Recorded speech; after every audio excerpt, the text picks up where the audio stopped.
Black Power. Day 17, we are still out here at the Crenshaw Plaza. And on this Funky Friday, we had a few special guests come out and join us. A couple students from Cal State LA. Big shout out to Professor Bunch for sending some of his students over here. But they went around and talked to a few of the owners and managers of the businesses we have on the Grand Closing. So now we just want to find out, you know, what exactly was said. How you doing, Brother Dion? How you doing? How you doing, Godson? All right, so over there at Pizza 8, what were they telling you?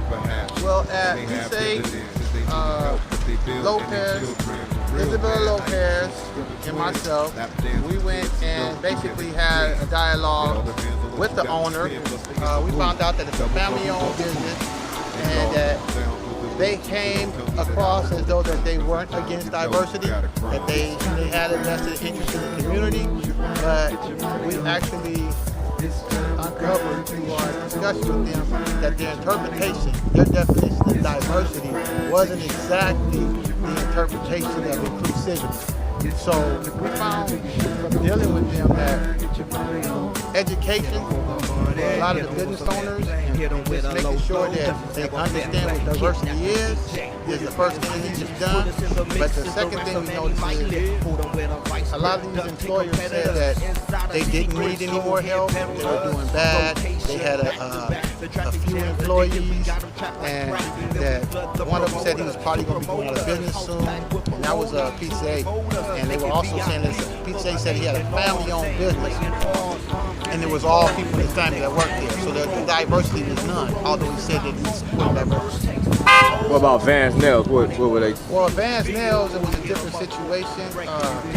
They just didn't have any African American or Latino employees at all. We observed the surroundings, and all their customers were African American, and there were some Latino women as well in there.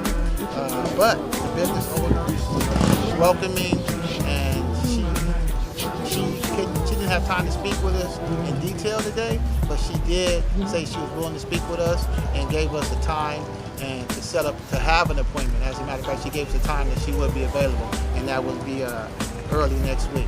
Hong Kong Express. Hong Kong Express was a different experience. Hong Kong Express was very,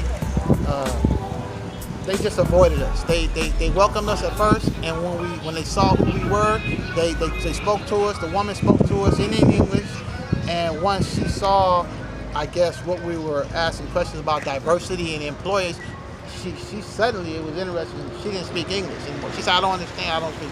So Isabel asked her, well, how do you, it was a black customer at the counter at the time. She was dealing with him, and Isabel said, well, how do you talk to the customers?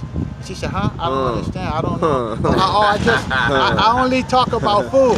But it was interesting, she started back speaking English when she was explaining. She said, I only talk about food. So it was really like, you know, I think it was just a tactic of avoiding the conversation at that point.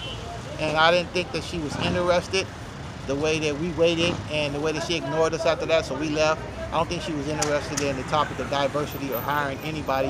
I don't even think that she had any interest in the community other than taking dollars from the people that were spending money. And Metro PCS, Gian was the manager that we spoke to. He's represented himself as the manager.